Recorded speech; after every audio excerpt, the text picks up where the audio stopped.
আসসালামু আলাইকুম। আশা করি আপনারা যে যেখানে আছেন সবাই অনেক অনেক ভালো আছেন, সুস্থ আছেন। আজ আরও একটা নতুন রেসিপি নিয়ে চলে এসেছি। আজ আমি বানাবো লাচ্ছা সেমাই। লাচ্ছা সেমাই বানানোর জন্য এখানে আমি নারিকেল কেটে কুচি কুচি করে কেটে নিচ্ছি। নারিকেলের যে নিচে লাল লাল অংশটা আছে সেগুলো কিন্তু আমি ফেলে দিচ্ছি, দিয়ে ছোট ছোট করে কেটে নিচ্ছি।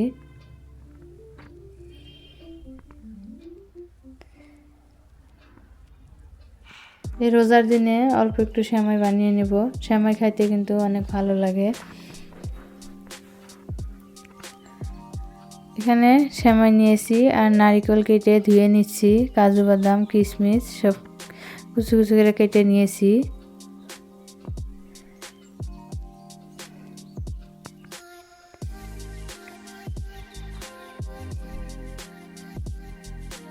যেহেতু এখানে লাচ্ছা সেমাই ঘিয়ে ভাজা সেমাই, সেজন্য আমি হাত দিয়ে অল্প একটু ছাড়িয়ে নিচ্ছি, নিয়ে কিন্তু আমি রান্না করব।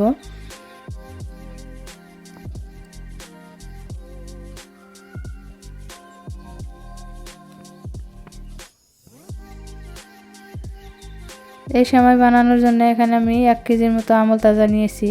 আজ আমি আমল গাখির দিয়ে কিন্তু এই সেমাই বানাবো।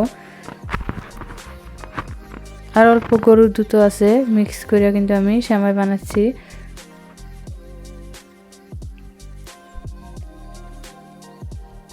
দুধটাকে আগে ভালো করে জাল দিয়ে নিচ্ছি।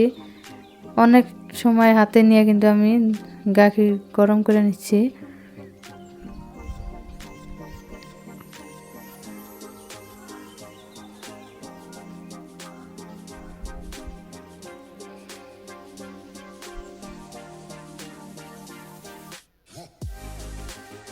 প্রায় আধা ঘন্টার মতো আমি গাখিরটাকে ভালো করে জাল দিয়ে নিচ্ছি। এখন অল্প একটু লবণ দিয়ে দিলাম, আর দিয়ে দিলাম হাফ বাটির মতো চিনি।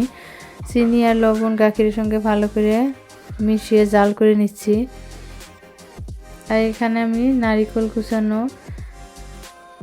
আর 3-4টা ছোটো এলাচ দিয়ে দিচ্ছি, সাদা এলাচ, আর বাদাম কিশমিশ একসঙ্গে গাখিরের মধ্যে দিয়ে দিলাম।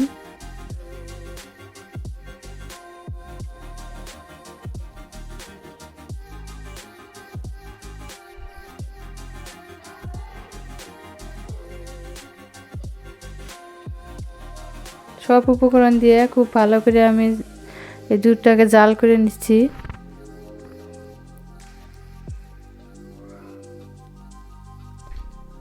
এই দুধ জাল দিতে দিতে দেখেন ঘন হয়ে আসছে। এখন আমি এর মধ্যে লাচ্ছা সেমাইগুলো দিয়ে দিলাম। লাচ্ছা সেমাই দিয়ে কিন্তু বেশি সময় লাড়াচাড়া করা যাবে না, ভেঙে যাবে। সেই জন্যে হালকা করে অল্প লাড়াচাড়া করে কিন্তু আমি নামিয়ে নেব।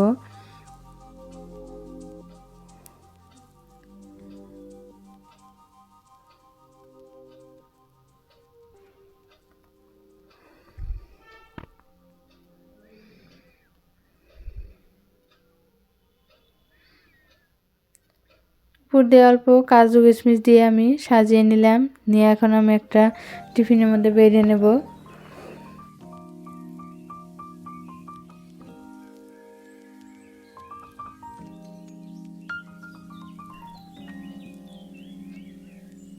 এই রোজার মধ্যে এই লাচ্ছা সেমাই ঘরে বানিয়ে ইফতারের সঙ্গে খাইতে পারবেন।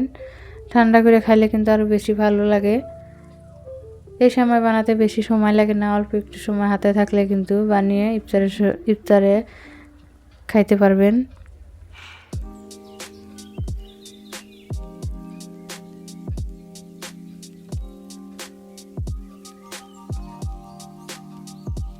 সবাই অনেক অনেক ভালো থাকেন, সুস্থ থাকেন এবং সাবধানে থাকেন।